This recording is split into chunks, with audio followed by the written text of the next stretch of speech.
Bismillahirrahmanirrahim. Assalamualaikum warahmatullahi wabarakatuh. Perkenalkan, nama saya Rifki Cahyadi dan hari ini saya akan menjelaskan mengenai sistem pakar expert system.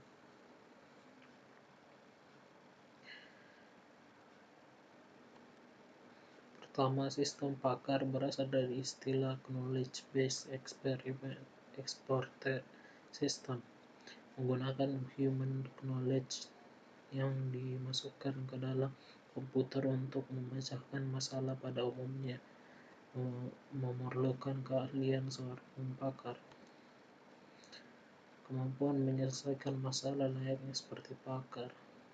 Human expert system yang berusaha mengadopsi pengetahuan manusia komputer agar komputer dapat menyelesaikan masalah seperti yang biasa dilakukan oleh para ahli pakar, sehingga orang awam pun dapat menyelesaikan masalah yang cukup rumit yang sebenarnya hanya dapat diselesaikan para ahli pakar. Sistem pakar pada dasarnya, kepakaran ditransfer dari seorang pakar ke komputer. Pengetahuan yang ada disimpan di komputer dan penggunaan dapat berkonsultasi pada komputer itu untuk suatu nasihat, lalu komputer dapat mengambil intervensi seperti layaknya seorang pakar, kemudian menjelaskannya ke pengguna bila perlu dengan alasannya.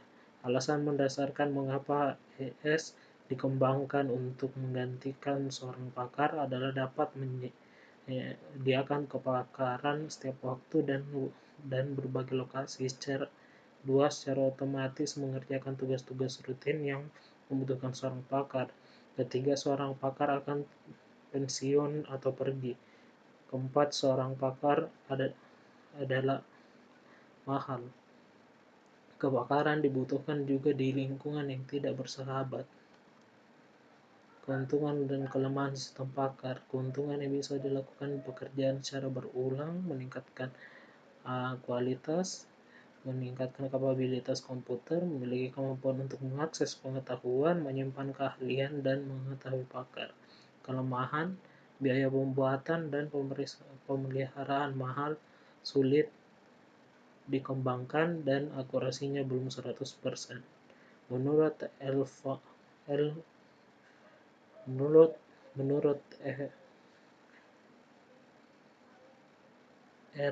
Ray Turban, konsep dasar sistem pakar mengandung keahlian, pengalihan keahlian, intervensi, aturan, dan kemampuan menjelaskan. Apa itu pakar ahli? Seorang pakar ahli adalah seorang individu yang memiliki kemampuan pemahaman yang superior dalam suatu masalah, misalnya seorang dokter, penasehat keuangan, pakar mesin mobil, dan lain-lain. Apa itu kepakaran ahli? Suatu kelebihan penguasaan pengetahuan yang diketahui di bidang tertentu yang diperoleh dari pelatihan membaca atau dengan pengalaman. Jenis pengetahuan yang dimiliki dalam kepakaran.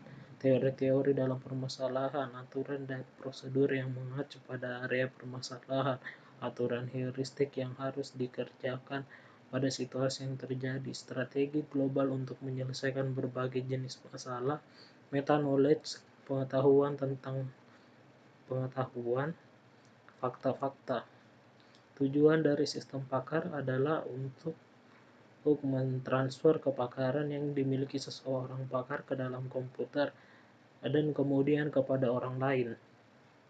Aktivitas yang dilakukan untuk memindahkan kepakaran: knowledge acquisition, knowledge representation, knowledge interferensi, knowledge transferring.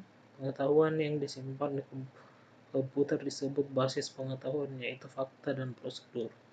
Sekian penjelasan dari saya. Assalamualaikum warahmatullahi wabarakatuh.